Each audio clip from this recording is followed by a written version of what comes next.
En el año 1220, bajo un cielo gris plomo sobre la región de Corasán, la ciudad de Merv, una de las urbes más ricas y pobladas del mundo conocido, aguardaba su muerte. Los campos de trigo que la rodeaban habían sido convertidos en un lodazal por decenas de miles de cascos de caballos. El ruido de esos cascos no cesaba nunca, como un tambor del destino que retumbaba desde el horizonte. Los habitantes de la ciudad lo habían oído días antes, cuando los primeros exploradores mongoles aparecieron en las dunas del este. Portaban banderas negras con colas de caballo, el emblema de un ejército cuyo nombre el mundo islámico solo se atrevía a susurrar: Genghis Khan. Tolui, el hijo menor del Gran Khan, recibió la orden de arrasar Merv por haber osado resistir. Tras 3 días de asedio, las murallas cayeron. La puerta principal fue destrozada por enormes catapultas construidas por ingenieros chinos capturados y convertidos en esclavos. Cuando la pesada puerta de madera reforzada con hierro se desplomó con estrépito, ningún grito de victoria surgió del lado mongol. Solo un silencio mortal, el silencio de quienes habían convertido el asesinato en ritual. No entraron a saquear de inmediato. Primero, toda la población, más de 700.000 almas, según los cronistas, fue conducida a los campos afuera de la ciudad. Los hombres a un lado, las mujeres y niños al otro, los artesanos hábiles separados para servir como esclavos futuros. Tolui observaba la escena desde una colina, montado en su caballo. No dijo casi nada. Solo dio una orden breve: matadlos a todos. Que nadie quede para contar esta historia. Y así comenzó. Los arqueros mongoles formaron filas y tensaron sus arcos. La primera flecha salió como señal. Luego miles más, oscureciendo el cielo como una plaga de langostas gigantes.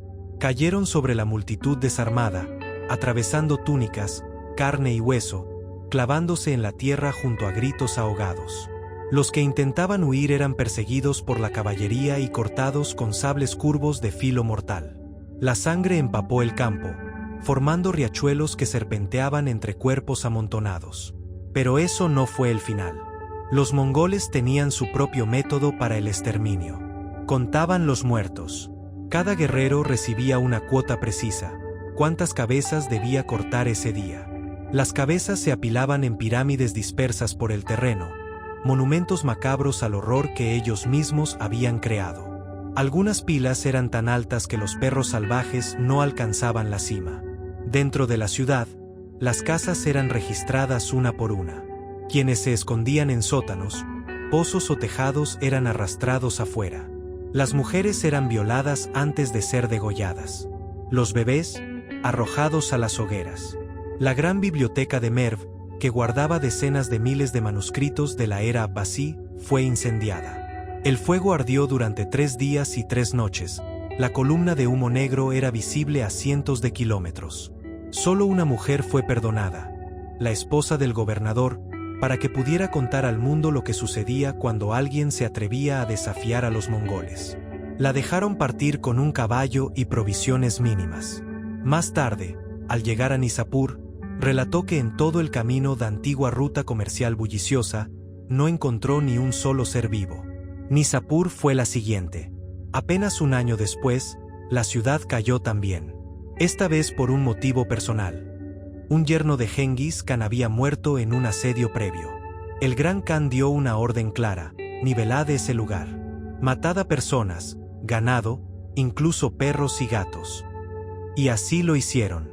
Se dice que la sangre formó ríos, y para asegurar que nadie sobreviviera, regresaron 3 veces a rematar a los heridos agonizantes. Los cronistas musulmanes de la época estiman que solo en Merv y Nishapur murieron más de 2 millones de personas.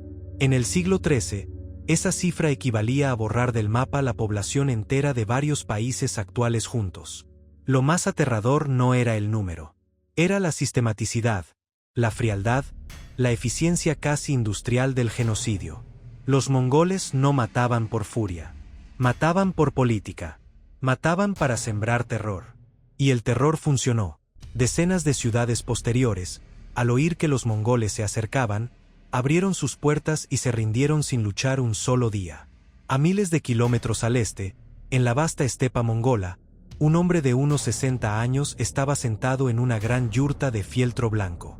Vestía una túnica de piel de zorro, sostenía un cuenco de kumis fermentado. Ante él se extendían mapas de piel marcados con territorios conquistados y los que aún faltaban conquistar.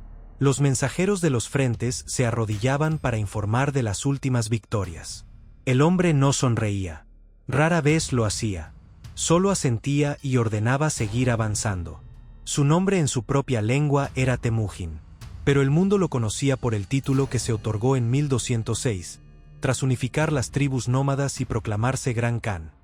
Genghis Khan, el soberano universal, el hombre al que el cielo había encomendado dominar toda la tierra entre los océanos. En aquellos años, nadie se atrevía a decir que esa misión era imposible. Bajo su mano, el imperio mongol creció a una velocidad que la historia nunca había visto ni volvería a ver. Desde el Pacífico hasta el mar Caspio, desde la taiga siberiana hasta el Golfo Pérsico, todo temblaba ante el galope de sus caballos. Decenas de millones murieron. Los historiadores modernos calculan entre 30 y 40 millones, cerca del 10% de la población mundial de entonces. La sangre derramada fue tanta que, según un poeta persa sobreviviente, la hierba no volvió a crecer en los campos que antes fueron ciudades. Esta no es la historia de un héroe nacional en el sentido convencional. Es la historia de un genio militar que cambió para siempre el mapa del mundo mediante violencia absoluta. Un hombre que convirtió el miedo en su arma más afilada y lo usó para grabar en la memoria colectiva de la humanidad una lección que duraría siglos. Hay tormentas ante las cuales solo cabe agachar la cabeza y esperar que pasen. Y esa tormenta tenía un nombre: Genghis Khan. Parte 2. La infancia y el niño abandonado en la estepa. En las vastas estepas de Mongolia, donde el viento azota sin piedad y el invierno congela hasta el alma, nació un niño destinado a cambiar el mundo.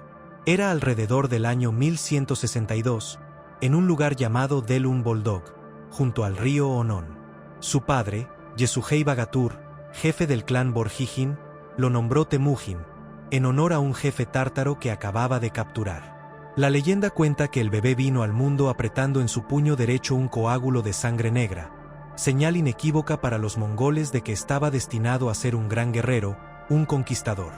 Yesugei era un líder respetado, aliado de poderosos jefes como Togrul, Khan de los Keraitas. Su madre, Oyapos, Elun, provenía del clan Olkunut y había sido raptada por Yesugei de su esposo original, una costumbre común en aquellas tierras donde las mujeres eran botín de guerra. La familia vivía en yurtas de fieltro, moviéndose con las estaciones en busca de pastos para los caballos, que eran todo para los nómadas: transporte, arma, alimento y símbolo de riqueza. Temujin creció aprendiendo a montar antes de caminar bien, a disparar arco desde la silla de un caballo galopando, a cazar con halcones y a sobrevivir en la dureza de la estepa. Tenía hermanos, Khazar, Achiun y Temuje, y una hermana, Temulun. También dos medio hermanos de otra esposa de Yesugei, Bekter y Belgutei. La vida era dura, pero la familia estaba unida bajo la protección del padre.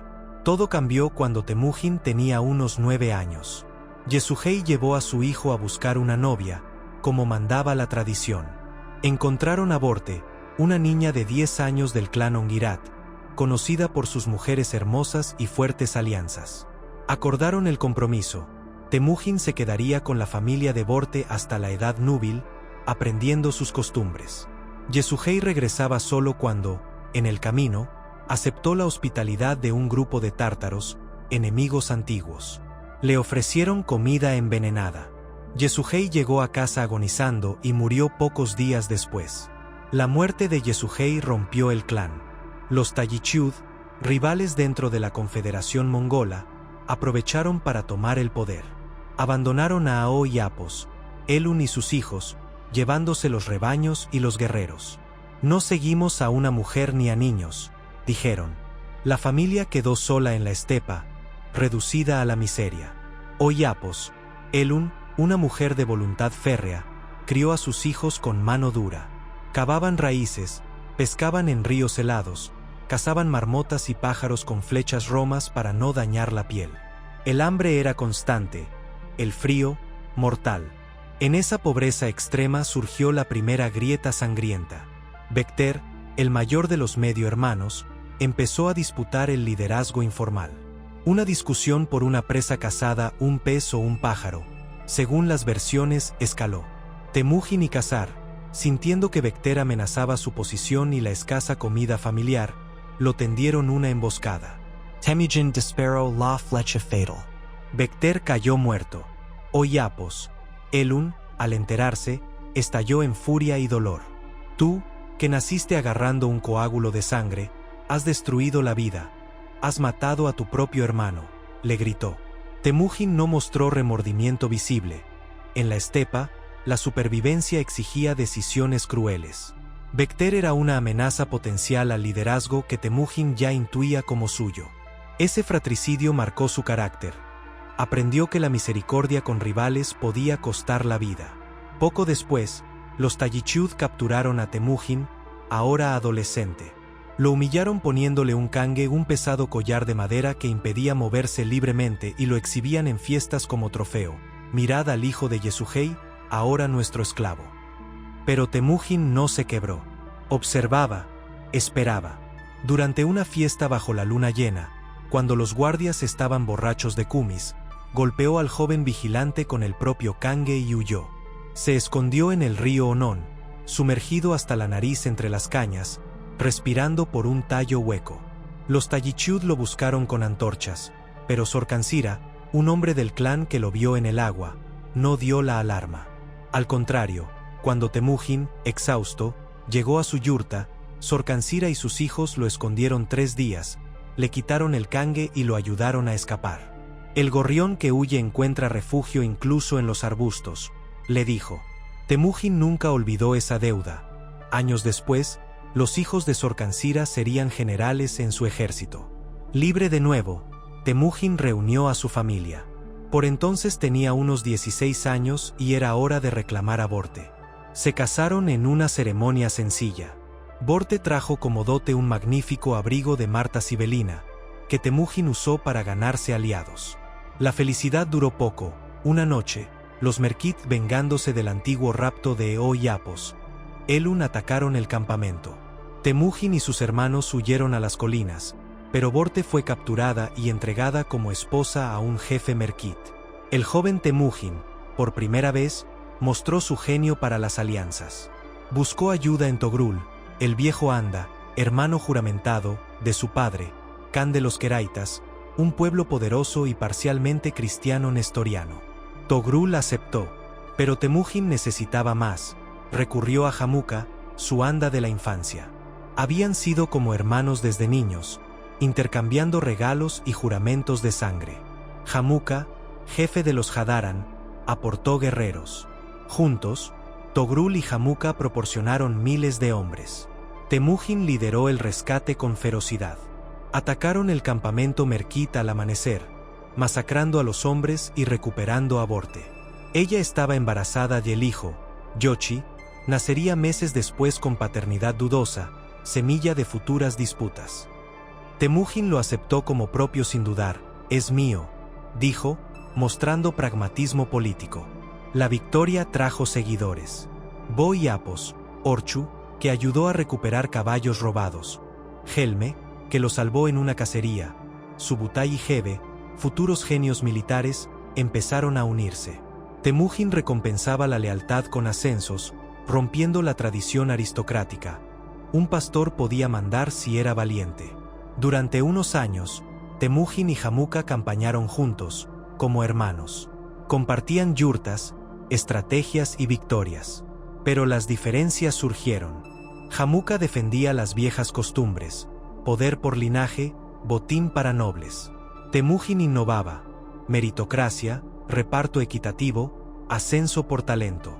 Los seguidores de Jamuka empezaron a desertar hacia Temujin, atraídos por su carisma y justicia. La ruptura fue inevitable. Un incidente menor y el robo de caballos y la muerte del hermano de Jamuka encendió la guerra. Jamuka se alió con otros jefes contra el arrogante Temujin. Pero eso sería después. Por ahora, el joven abandonado había sobrevivido al veneno, al hambre, al fratricidio, a la esclavitud y al rapto de su esposa. De un niño clashing un coágulo de sangre en la mano, Temujin se convertía en un líder de cientos. La estepa, que lo había intentado matar 1000 veces, lo había forjado en acero. Aún no era Genghis Khan, pero el camino ya estaba trazado, de la miseria absoluta a la ambición absoluta. Y la estepa, testigo muda, sabía que pronto temblaría bajo sus cascos. Parte 3. La unificación de las tribus de enemigo a Gran Khan. Tras rescatar a Borte y vencer a los Merkit, Temujin ya no era el niño abandonado de la estepa. Tenía poco más de 20 años, una esposa, un hijo en camino y un puñado de seguidores leales que lo miraban como a un líder natural. Pero la estepa mongola seguía siendo un caos de clanes rivales. Merkit, tártaros, keraitas, naimanos, Hadaran, Tayichud. Todos se odiaban, se robaban caballos, mujeres y pastos. Nadie había logrado unirlos bajo un solo estandarte. Temujin iba a cambiar eso, paso a paso, con astucia, traición cuando era necesario y una crueldad calculada que ya empezaba a ser legendaria. El primer gran obstáculo fueron los tártaros, los mismos que habían envenenado a su padre Yesugei. En 1202, aliado todavía con Togrul de los keraitas y con Jamuka, Temujin participó en una campaña contra ellos. La victoria fue aplastante. Esta vez no hubo piedad. Temujin ordenó ejecutar a todos los hombres tártaros que superaran la altura de la rueda de un carro. Mujeres y niños fueron repartidos como esclavos. Fue la primera demostración pública de su política futura, exterminio total de la nobleza enemiga para evitar venganzas futuras. Los tártaros, como tribu independiente, desaparecieron para siempre. Pero la alianza con Jamuka, su anda de la infancia, se estaba rompiendo. Durante 2 años habían compartido campamento, yurtas y victorias, pero las visiones eran irreconciliables.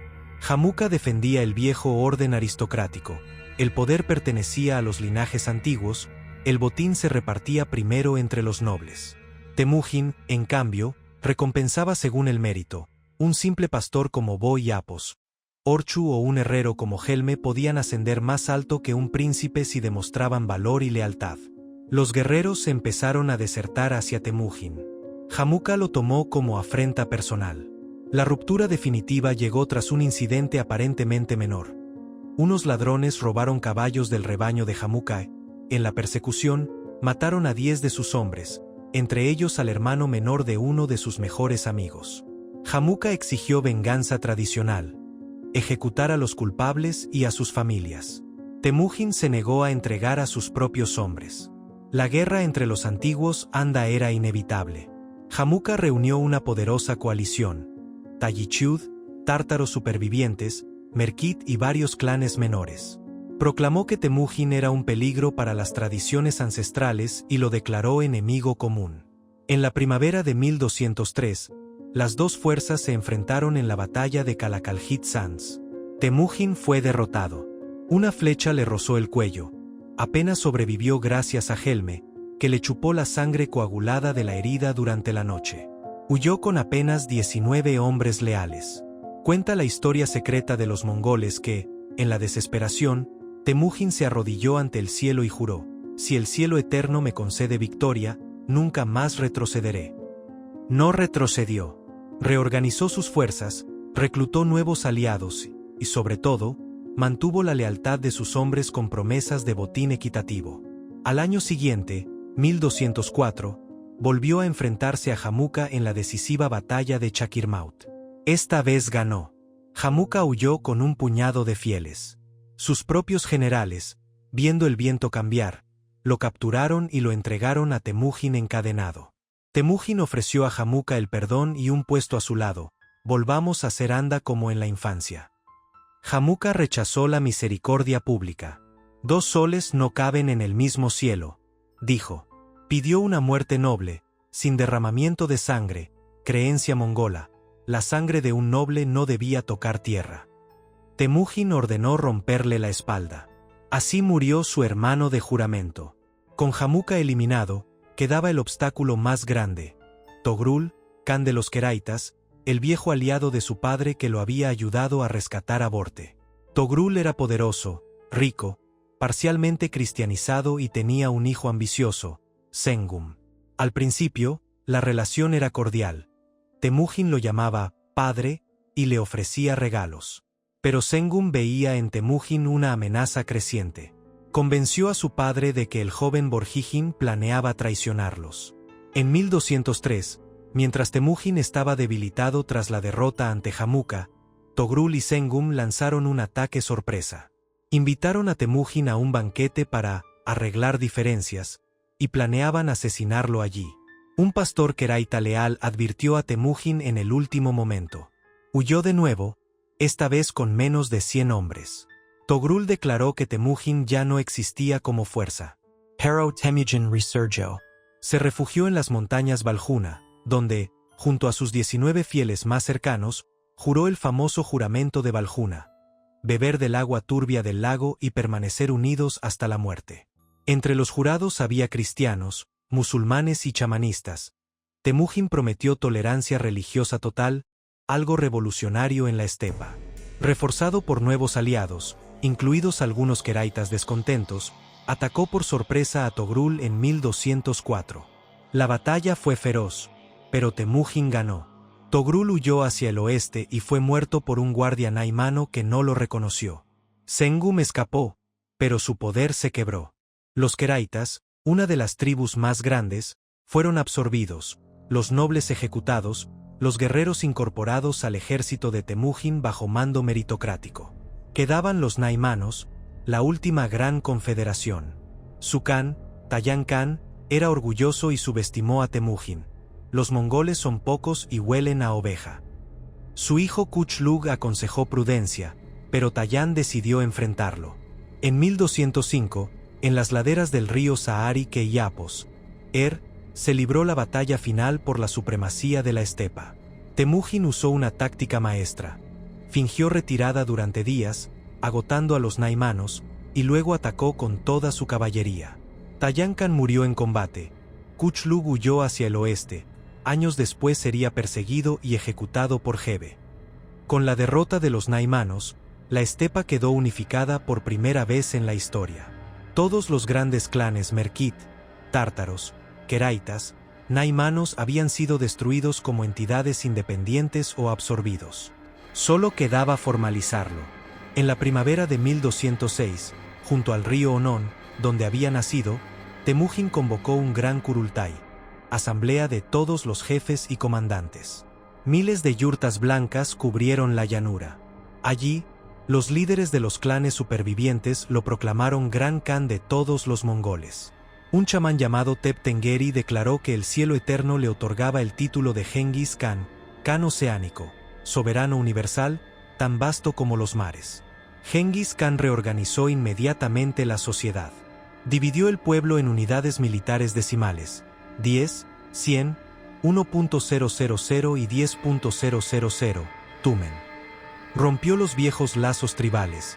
Familias de clanes diferentes fueron mezcladas en las mismas unidades para evitar conspiraciones. Nombró comandantes por lealtad y talento, no por sangre. Subutai, un herrero hijo de pastor, se convirtió en uno de sus 4 perros de guerra. Hebe, que una vez había disparado la flecha que casi lo mata, fue perdonado y ascendido por su valentía. Prohibió los antiguos títulos aristocráticos y creó un nuevo código de leyes, la yasa, que todos debían obedecer por igual. Introdujo un sistema de escritura, adaptado del uigur, registros escritos y un servicio de mensajeros con estaciones de relevo, el yam, que más tarde asombraría al mundo. De un niño abandonado, hambriento y encadenado, Genghis Khan había llegado a ser el señor absoluto de la estepa. Ya no había rivales internos. El pueblo mongol, antes fragmentado y débil, se había convertido en una nación unida bajo un solo hombre. Y ese hombre miraba ahora más allá de las colinas. Al sur, la rica China de los Jin. Al oeste, los reinos turcos de Asia Central. El mundo era vasto, y Genghis Khan creía que el cielo le había dado mandato para conquistarlo todo. La estepa había dejado de temblar bajo guerras internas. Pronto temblaría el mundo entero. Parte 4. La máquina de guerra mongola, el secreto de la fuerza invencible. Cuando Genghis Khan fue proclamado Gran Khan en 1206, no heredó un gran ejército ni un imperio rico. Lo que tenía era un pueblo nómada unificado por primera vez, endurecido por la estepa y dispuesto a seguirlo hasta los confines del mundo. Pero lo que convirtió a ese pueblo en la fuerza más temida de la historia no fue solo el valor individual ni la cantidad de caballos. Fue una máquina de guerra diseñada con precisión, innovadora y despiadada, que combinaba tradición nómada con adaptaciones brillantes tomadas de los enemigos conquistados. El núcleo de esa máquina era el guerrero mongol a caballo. Desde niños, los mongoles aprendían a montar y disparar al mismo tiempo. Su arco compuesto, más pequeño que los de los ejércitos sedentarios pero de mayor potencia, permitía disparar con precisión letal a galope tendido, incluso hacia atrás, el famoso disparo parto. Cada guerrero llevaba 2 o 3 arcos, decenas de flechas de diferentes tipos perforantes, incendiarias, silbadoras para señales y 2 caballos de repuesto como mínimo. Un tumen de 10.000 jinetes podía recorrer hasta 100 kilómetros en un día sin detenerse, viviendo de la leche de sus yeguas y de la sangre que extraían de sus monturas si era necesario. La organización era la clave. Genghis Khan impuso un sistema decimal estricto, grupos de 10, Arban, 100, Jagun, 1.000, Mingan y 10.000, Tumen. Cada unidad tenía su comandante nombrado por mérito, no por linaje. La disciplina era absoluta.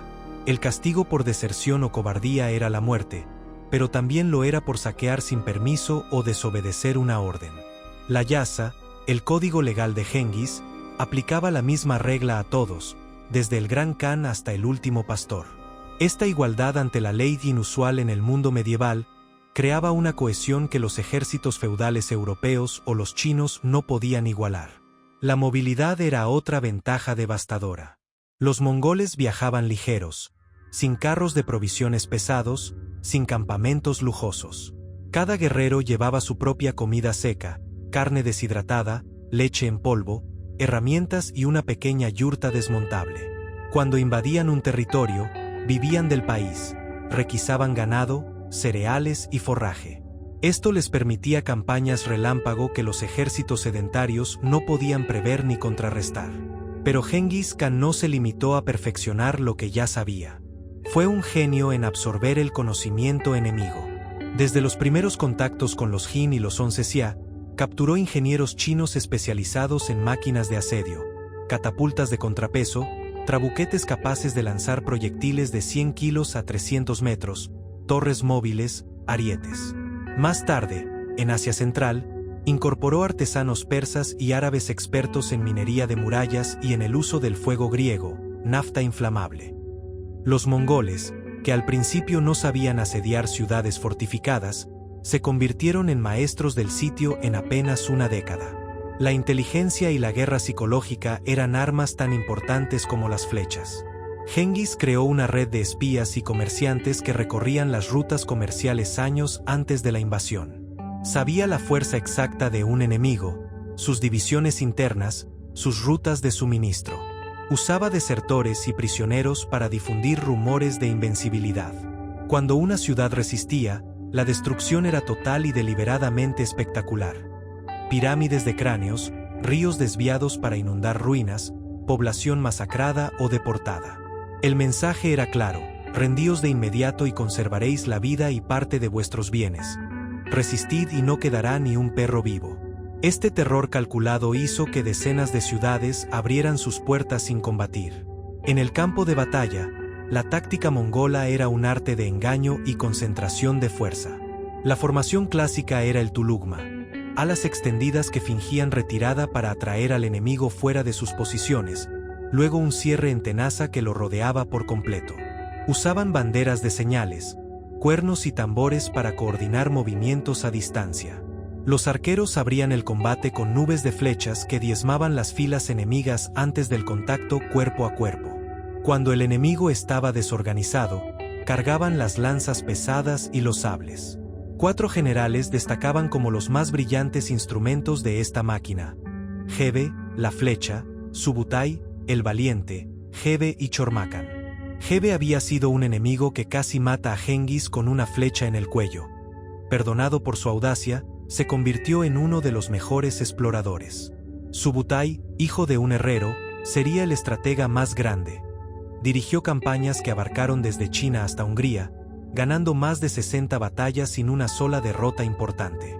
Juntos, Hebe y Subutai realizaron la raid más legendaria de la historia. En 1221 a 1223, tras destruir el imperio Khwarezmí, recibieron orden de perseguir al fugitivo.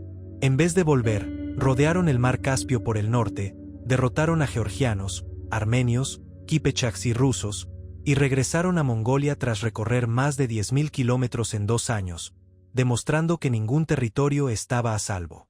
La logística también era revolucionaria. Genghis estableció el Yam, un sistema de postas con estaciones cada 25 kilómetros donde los mensajeros cambiaban caballos frescos. Un mensaje podía recorrer 1.000 kilómetros en 5 días. Este sistema, perfeccionado bajo Hedei, sería admirado siglos después por Marco Polo. Otra innovación fue el uso de prisioneros como carne de cañón. En los asedios, los mongoles obligaban a los capturados de ciudades cercanas a avanzar primero contra las murallas, cargando materiales o empujando máquinas de asedio. Esto desgastaba la moral del defensor y ahorraba vidas mongolas. Finalmente, la tolerancia religiosa y administrativa. Genghis no imponía el chamanismo mongol. Dejaba a cada pueblo su fe, cristianos nestorianos, budistas, musulmanes, taoístas siempre que pagaran tributo y proporcionaran especialistas. Esto le garantizaba la lealtad de administradores y artesanos que otros conquistadores habrían masacrado por fanatismo. En resumen, el ejército mongol no era una horda salvaje, como lo pintaron los cronistas aterrorizados. Era una fuerza profesional, altamente entrenada, organizada con precisión matemática y dirigida por un mando centralizado que tomaba decisiones rápidas. Combinaba la movilidad nómada con la tecnología sedentaria, el terror con la inteligencia, la tradición con la innovación. Cuando esta máquina se puso en marcha, primero hacia el sur contra los Jin y los 11 Xia, y luego hacia el oeste contra el imperio más rico del mundo islámico, nadie estaba preparado. Los ejércitos feudales, lentos y divididos, y los imperios burocráticos, rígidos y corruptos, cayeron uno tras otro. Genghis Khan no inventó todas estas piezas, pero las ensambló como nadie antes. Y cuando la máquina arrancó, el mundo tembló. Parte 5. La conquista de China, la guerra más larga y sangrienta. Una vez unificada la estepa, Genghis Khan volvió los ojos hacia el sur. Allí, más allá de la Gran Muralla, se extendían 2 poderosos reinos que los nómadas habían codiciado durante siglos: el imperio Jin de los Jurchen en el norte y el reino Tangut de 11 Xia en el noroeste. Eran estados ricos, con ciudades amuralladas, ejércitos numerosos y burocracias refinadas. Para Genghis, representaban no solo botín inmenso, sino la prueba definitiva de que su máquina de guerra podía doblegar a las civilizaciones sedentarias más avanzadas del mundo. La primera campaña comenzó en 1207 contra 11 Xia, un reino Tangut de cultura budista tibetana situado en lo que hoy es Ningxia y Gansu. Genghis necesitaba asegurar su flanco occidental y obtener recursos antes de atacar al verdadero gigante, los Jin. Los Tangut cometieron el error de negarle tributo. En 1209 lanzó una invasión masiva. Los mongoles rodearon la capital, Jinchuan, y desviaron el río Amarillo para inundar la ciudad. Tras meses de asedio, el emperador Tangut se rindió, ofreció a su hija como esposa a Genghis y prometió tropas auxiliares y camellos. 11 Xia se convirtió en vasallo, pero Genghis no olvidaría la resistencia inicial. El gran objetivo era el imperio Jin, que controlaba el norte de China, incluida la actual Pekín, entonces llamada Songdu. Los Jin habían humillado a los mongoles durante generaciones, exigiendo tributos y tratando a los jefes nómadas como bárbaros inferiores. Genghis declaró la guerra en 1211 con un motivo personal y político: vengar antiguas afrentas y romper el mito de la invencibilidad china.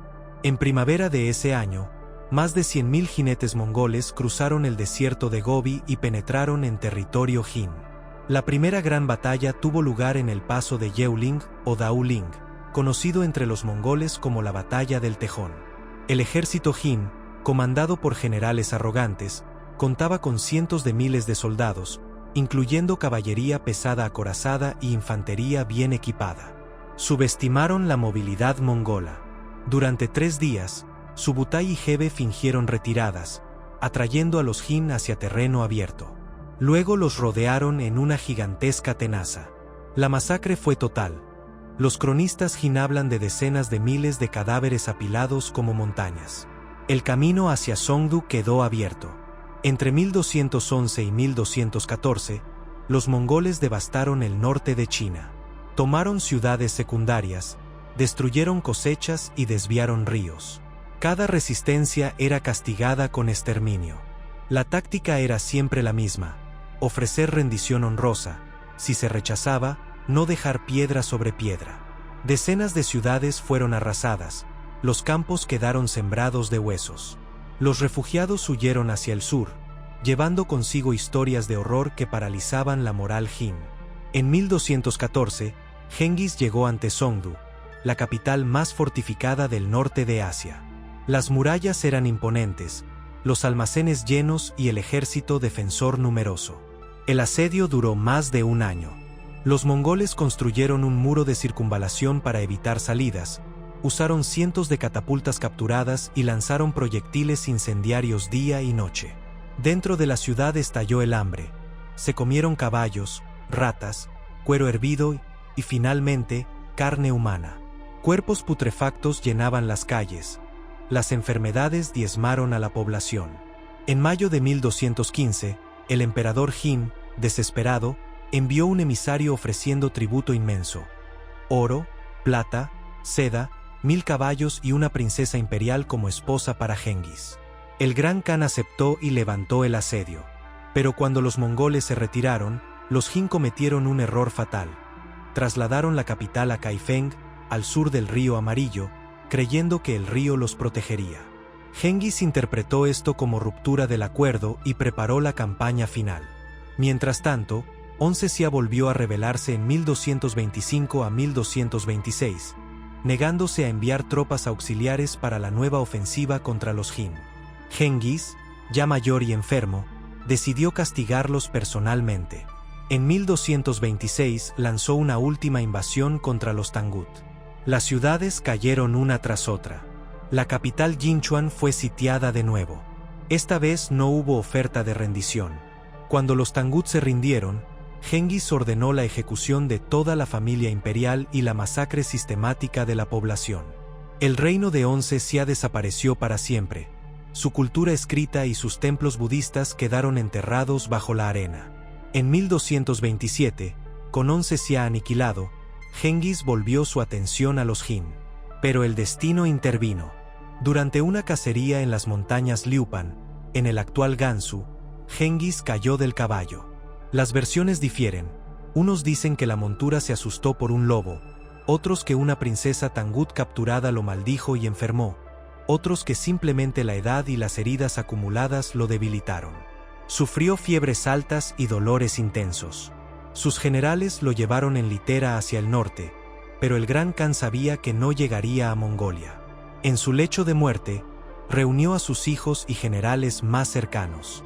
Les dio instrucciones precisas para completar la conquista de los Jin, usar al general Mukhali, que ya había continuado la guerra en su ausencia, y aplicar la estrategia de atraer al ejército Jin al norte del río Amarillo para destruirlo en campo abierto. Prohibió que se anunciara su muerte hasta que la campaña estuviera terminada. Luego, según la tradición, dijo: «He conquistado para vosotros un gran imperio, pero mi vida fue demasiado corta para disfrutarlo». Genghis Khan murió el 18 de agosto de 1227, a los 65 años aproximadamente. Su cuerpo fue llevado en secreto a Mongolia. La leyenda cuenta que los soldados mataron a todos los testigos del cortejo fúnebre y que los caballos pisotearon la tierra para borrar las huellas. Hasta hoy, la tumba permanece sin descubrir. La guerra contra los Jin continuó bajo Ojedei, su sucesor. En 1234, 7 años después de la muerte de Genghis, el imperio Jin cayó definitivamente. Kaifeng fue tomada y saqueada. El último emperador se suicidó. El norte de China quedó bajo control mongol, preparando el terreno para la conquista total del sur, dinastía Song, décadas después por Kublai Khan. El costo humano de estas campañas fue inmenso. Los historiadores estiman que entre 1211 y 1234 murieron decenas de millones de personas en el norte de China, ya sea por combates, masacres, hambre o enfermedades derivadas de la guerra. Ciudades que habían sido centros culturales durante siglos quedaron reducidas a ruinas. La población de la región disminuyó drásticamente. Algunos distritos perdieron hasta el 90% de sus habitantes. Sin embargo, de esta destrucción nació la dinastía Yuan, que unificaría China por primera vez bajo gobierno extranjero y abriría una era de intercambio cultural sin precedentes. Pero eso sería obra de los sucesores. Genghis Khan no vivió para ver la caída final de los Jin, pero su estrategia, su máquina de guerra y su voluntad implacable habían hecho posible lo imposible. Un pueblo nómada había doblegado al imperio más antiguo y poblado del mundo. La tormenta mongola, lejos de calmarse con su muerte, estaba a punto de girar hacia el oeste y arrasar el corazón del mundo islámico. Parte 6. La tormenta hacia el oeste, el colapso del Islam de Corasán y Khwarezm. Tras someter a 11 Xia y dejar instrucciones precisas para la caída final de los Jin, Genghis Khan podría haber regresado a Mongolia para disfrutar de sus últimos años rodeado de nietos y rebaños. Pero en 1218 llegó una noticia que lo hizo montar de nuevo en cólera. Un gobernador del imperio Khwarezmi había ejecutado a una caravana de comerciantes mongoles y musulmanes que viajaban bajo salvoconducto oficial. El Shah Muhammad II, soberano de un vasto territorio que abarcaba desde el Amu Daria hasta el Éufrates, se negó a entregar al culpable. En un acto de arrogancia fatal, mató también al embajador mongol enviado para exigir reparación, afeitando las barbas de los demás. Para Genghis Khan aquello no era solo un insulto comercial. Era una declaración de guerra contra su autoridad universal. En la primavera de 1219, con cerca de 60 años, reunió el mayor ejército que jamás había comandado, entre 150.000 y 200.000 hombres, incluyendo tropas auxiliares turcas y chinas, ingenieros y miles de máquinas de asedio. Cruzó el desierto de Kisilkum, una ruta que los ejércitos sedentarios consideraban imposible, y cayó sobre Transoxiana como un rayo. El primer objetivo fue la ciudad de Otrar, donde había ocurrido el incidente. El gobernador responsable, Inalchuk, apodado Gair Khan, se encerró tras sus murallas creyendo que podría resistir. El asedio duró 5 meses. Cuando la ciudad cayó en febrero de 1220, Genghis ordenó un castigo ejemplar. Inalchuk fue ejecutado vertiendo plata fundida en sus ojos y oídos. La población fue masacrada o esclavizada. Solo los artesanos fueron perdonados para servir al ejército. A continuación vino Bukhara, una de las joyas del Islam, centro de aprendizaje y comercio. Los defensores salieron a combatir en campo abierto y fueron aniquilados. La guarnición turca que quedó dentro abrió las puertas pensando en obtener clemencia. Genghis entró a caballo en la gran mezquita del viernes, subió al púlpito y preguntó a los aterrorizados notables reunidos: ¿sois vosotros los que habéis provocado mi ira? Los ulemas respondieron temblando: somos tus esclavos. El gran Khan ordenó vaciar los sótanos donde los ricos habían escondido sus tesoros y quemar la ciudad. La gran biblioteca fue destruida. Las mezquitas se convirtieron en establos. Bukhara ardió durante días. Samarcanda, la capital cultural del imperio, era aún más impresionante. Murallas dobles, una guarnición de 110.000 hombres, elefantes de guerra. El Shah Muhammad había dejado allí a su madre, la poderosa Turkan Khatun, y un enorme tesoro. Tras un breve asedio, la guarnición turca traicionó a los defensores persas y abrió las puertas. Genghis entró sin resistencia masiva. 30.000 artesanos fueron separados. El resto de la población, unas 100.000 personas, fue conducida afuera y ejecutada. Turkan Khatun fue capturada y enviada como prisionera a Mongolia, donde vivió años en cautiverio. El Shah Muhammad, aterrorizado, huyó hacia el oeste sin presentar batalla. Genghis envió tras él a sus 2 mejores generales, Gebe y Subutai, con 20.000 jinetes. Durante 2 años persiguieron al Shah por todo Irán, desde Nishapur hasta el mar Caspio. Muhammad murió finalmente en una isla miserable del Caspio, abandonado por casi todos, vestido con harapos. Mientras tanto, el propio Genghis y Tolui avanzaban hacia Corasán, la región más rica y poblada del imperio. Urgench, la capital comercial en el delta de la Amu Daria, resistió ferozmente. El asedio fue uno de los más duros de toda la campaña. Los mongoles tuvieron que desviar el río para inundar la ciudad y combatir calle por calle. Cuando cayó, la matanza duró una semana entera. Cientos de miles murieron. Los supervivientes fueron repartidos como esclavos entre los soldados.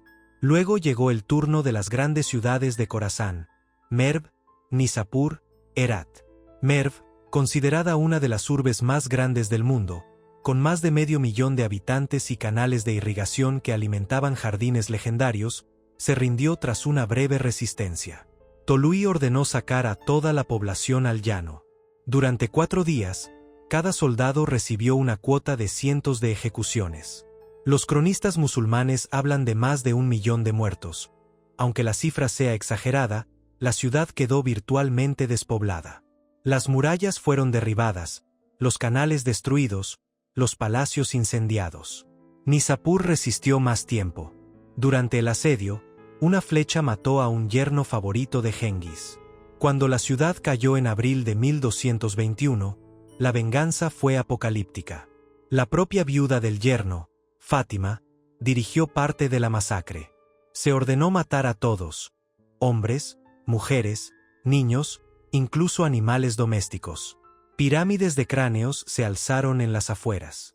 Los mongoles regresaron varias veces para rematar a los heridos escondidos bajo los escombros. Nishapur quedó tan destruida que siglos después seguía siendo un montón de ruinas. Herat se rindió de inmediato y fue perdonada al principio.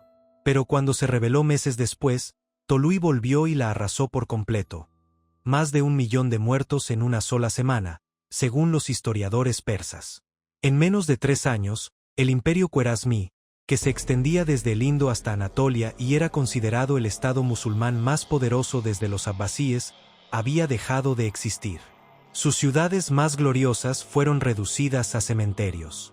La agricultura de Corasán, basada en complejos sistemas de kanats y canales, quedó destruida durante generaciones. La población de la región se redujo en proporciones catastróficas. Algunos cálculos modernos sugieren una pérdida del 70 a 80% en las zonas más afectadas. Mientras Genghis terminaba la campaña en 1222, Gebe y Subutai continuaban su raid legendario. Tras perseguir al Shah, cruzaron el Cáucaso, derrotaron a los georgianos y armenios, aplastaron a los Kipchaks en las estepas del sur de Rusia. En la batalla del río Kalka en 1223, destrozaron una coalición de príncipes rusos y Kipchaks. Luego dieron la vuelta completa al mar Caspio y regresaron a Mongolia en 1224, habiendo recorrido más de 12,000 kilómetros y demostrado que ningún territorio estaba fuera del alcance mongol. Genghis Khan regresó a Mongolia en 1225, cargado de botín inimaginable: oro, plata, telas, esclavos especializados, libros, astrónomos, médicos, artesanos.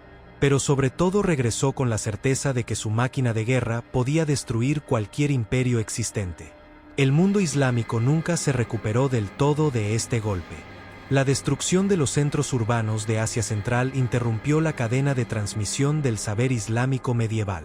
Bagdad, que caería 30 años después bajo Ulegu, fue el último acto de una tragedia que comenzó en las murallas de Otrar. La tormenta mongola había demostrado que no conocía fronteras.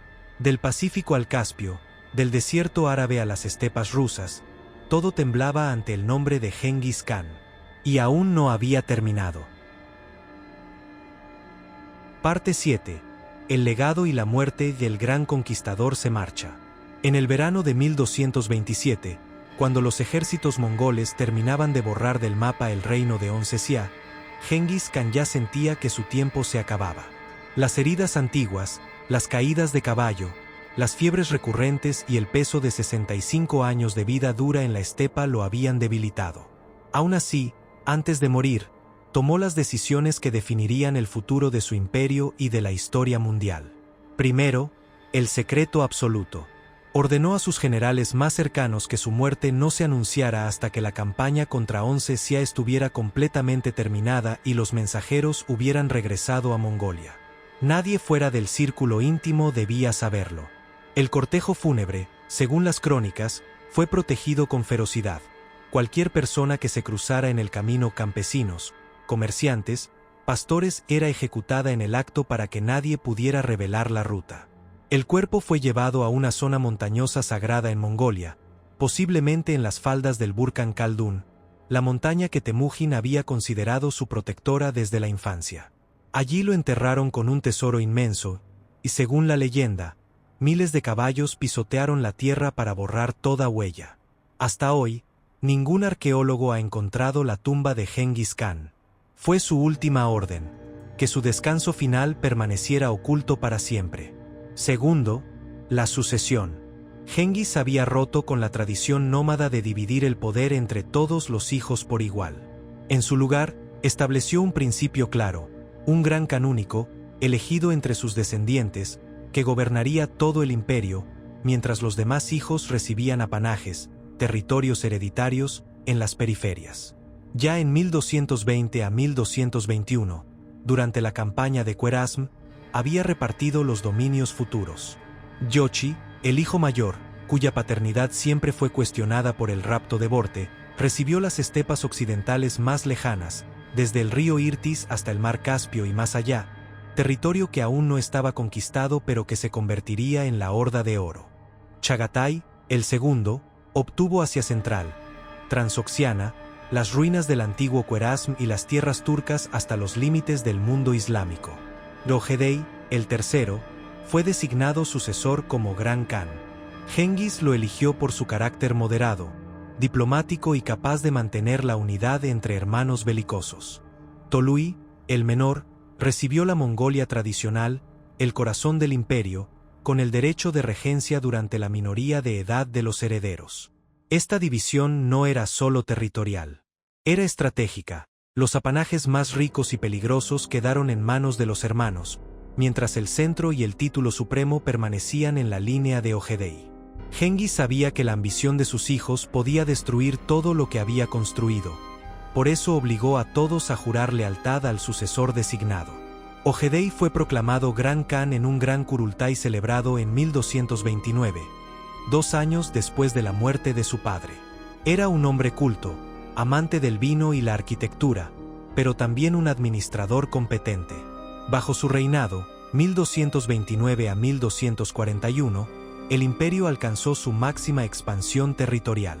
Continuó la conquista de los Jin, terminada en 1234, lanzó la gran invasión de Europa, 1236 a 1242, liderada por Batu y Subutai que llegó hasta Hungría y Polonia, y envió a Ulegu a destruir el califato abbasí de Bagdad en 1258.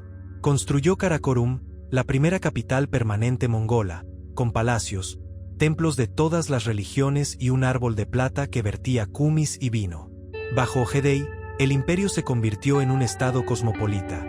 Administradores uigures, persas y chinos, impuestos regulares, rutas comerciales protegidas, intercambio de conocimientos entre Oriente y Occidente. Sin embargo, el legado de Genghis Khan no se limita a la extensión del mapa. Cambió la historia de varias maneras profundas. Primero, el mayor imperio contiguo jamás existido. En su muerte abarcaba desde el mar de Japón hasta el mar Caspio. Bajo sus sucesores inmediatos llegó hasta el Adriático y el Golfo Pérsico. Ningún imperio antes o después ha unido tanta diversidad geográfica, cultural y religiosa bajo un solo poder político. Segundo, la apertura de la ruta de la seda más segura de la historia. Durante el siglo XIII y XIV, un viajero podía cruzar de Europa a China sin cambiar de soberano.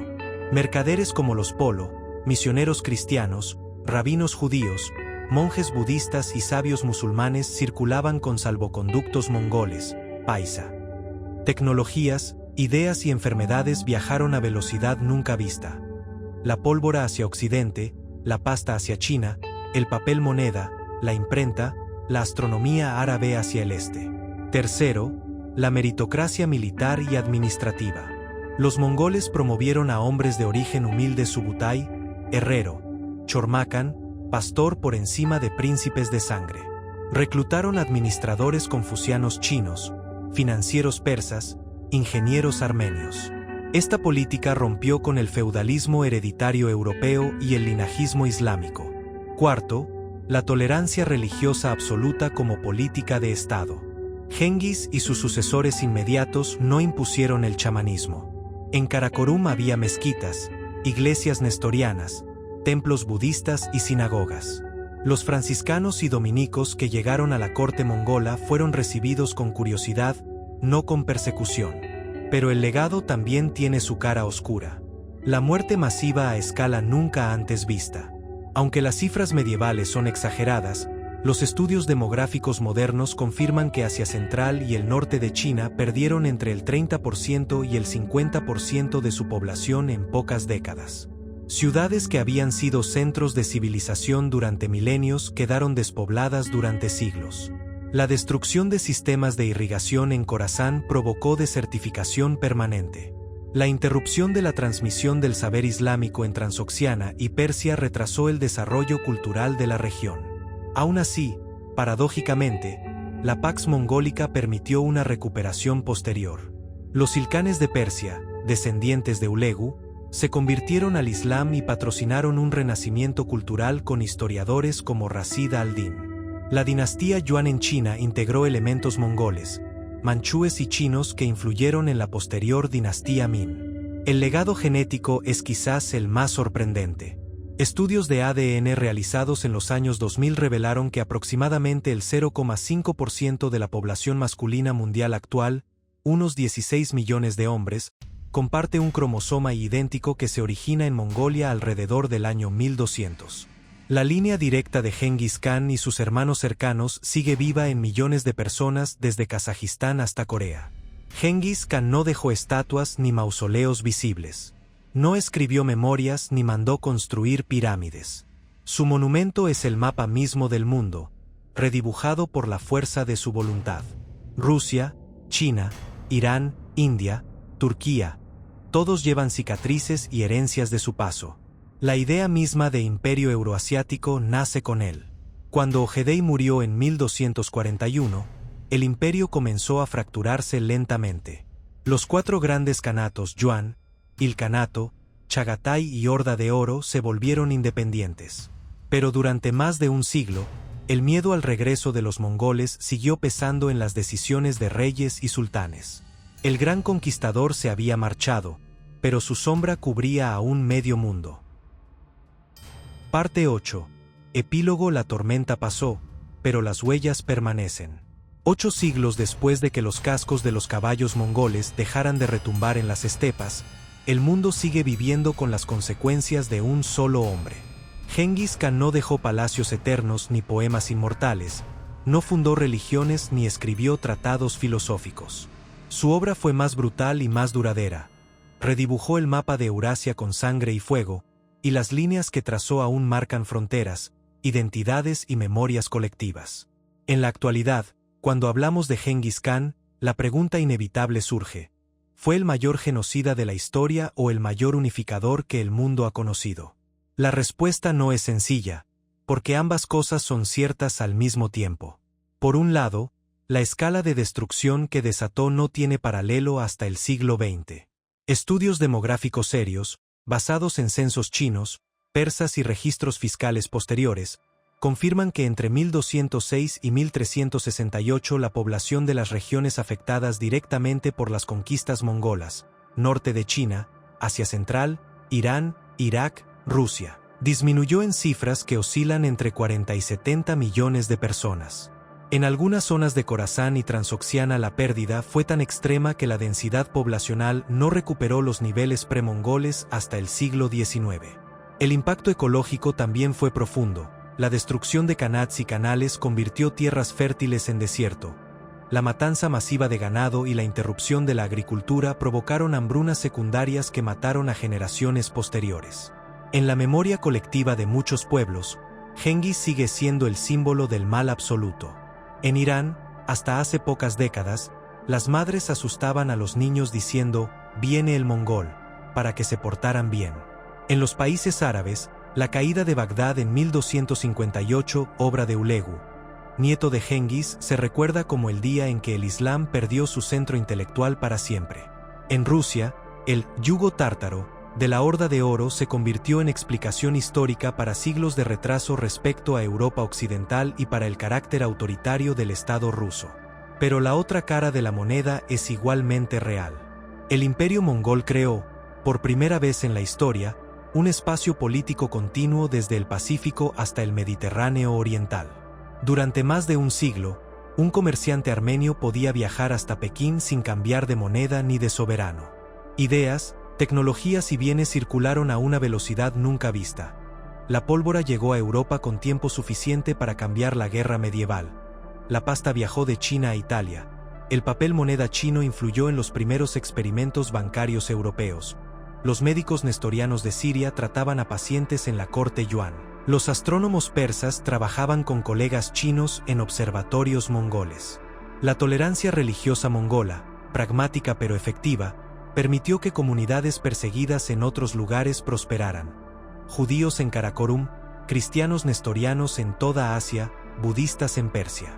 La meritocracia militar y administrativa abrió caminos que en Europa seguirían cerrados durante siglos.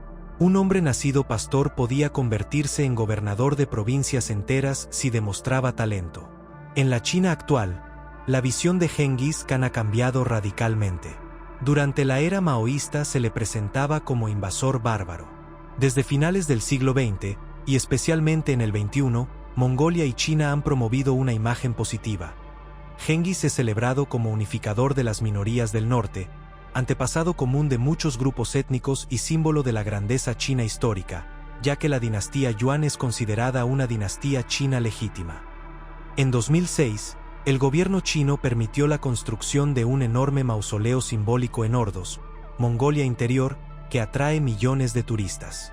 En Mongolia independiente, Genghis es nada menos que el padre de la nación. Su rostro está en los billetes, en las estatuas gigantescas, en el aeropuerto internacional de Ulan Bator. El orgullo nacional mongol se basa casi enteramente en él. En Rusia la percepción es más ambivalente. Putin y muchos historiadores rusos modernos destacan que el dominio mongol, aunque duro, preservó la ortodoxia rusa frente a las cruzadas católicas y permitió la reunificación posterior bajo Moscú, que heredó técnicas administrativas y fiscales mongolas, el sistema de impuestos, el servicio de postas, la idea de un Estado centralizado fuerte. En Asia Central, países como Kazajistán y Uzbekistán han rehabilitado parcialmente la era mongola como periodo de conexión euroasiática, aunque sin olvidar las masacres. El legado genético es quizás el más asombroso y concreto. En 2003, un equipo internacional de genetistas publicó un estudio que identificó un linaje del cromosoma Y presente en aproximadamente el 8% de los hombres en las antiguas regiones del Imperio Mongol y en el 0,5% de la población masculina mundial. Esto equivale a unos 16 millones de descendientes directos por línea paterna de un mismo hombre que vivió alrededor del año 1200. Aunque no se puede probar al 100% que sea Genghis Khan, podría ser su hermano o un primo cercano, la coincidencia geográfica y temporal es abrumadora. Desde Mongolia hasta Afganistán, desde los Hazara de Pakistán, que tradicionalmente se consideran descendientes mongoles, hasta individuos aislados en Europa Oriental, la huella biológica del Gran Khan sigue multiplicándose. En el terreno militar, Genghis sigue siendo estudiado en academias de todo el mundo. Sus principios: movilidad estratégica, guerra psicológica, inteligencia previa, combinación de tecnología enemiga, mando descentralizado con objetivos claros, influyeron en teóricos posteriores y se ven ecos en campañas modernas. La idea de guerra total, que aterroriza al enemigo hasta la rendición incondicional, tiene su origen en las estepas mongolas. Culturalmente, Genghis ha inspirado desde óperas chinas hasta novelas históricas occidentales, desde videojuegos hasta películas de Hollywood, aunque rara vez fieles. En la era de Internet, su nombre se usa tanto para glorificar el liderazgo implacable como para denunciar la violencia imperial. Al final, lo más perturbador de Genghis Khan no es solo la cantidad de muertes que causó, sino la eficacia con que lo hizo.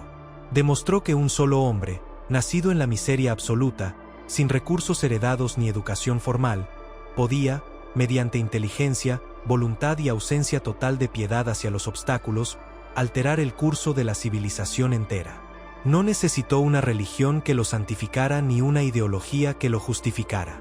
Solo necesitó creer que el cielo le había dado un mandato y actuar en consecuencia sin vacilar.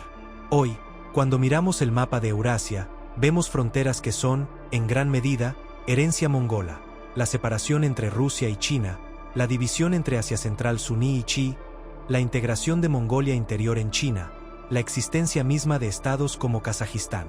Vemos también ausencias, ciudades que nunca recuperaron su antigua gloria, tradiciones culturales interrumpidas para siempre, millones de voces silenciadas. La tormenta pasó hace mucho tiempo. Los descendientes de los supervivientes han reconstruido mundos nuevos sobre las ruinas. Pero en noches de viento fuerte en la estepa, algunos dicen que aún se oye, muy lejano, el galope de caballos que nunca se detiene del todo. Genghis Khan demostró que un ser humano, con suficiente determinación y ausencia de límites morales impuestos por otros, puede cambiar el mundo entero, para bien o para mal, de manera irreversible. Y esa es, quizá, la lección más inquietante que nos dejó.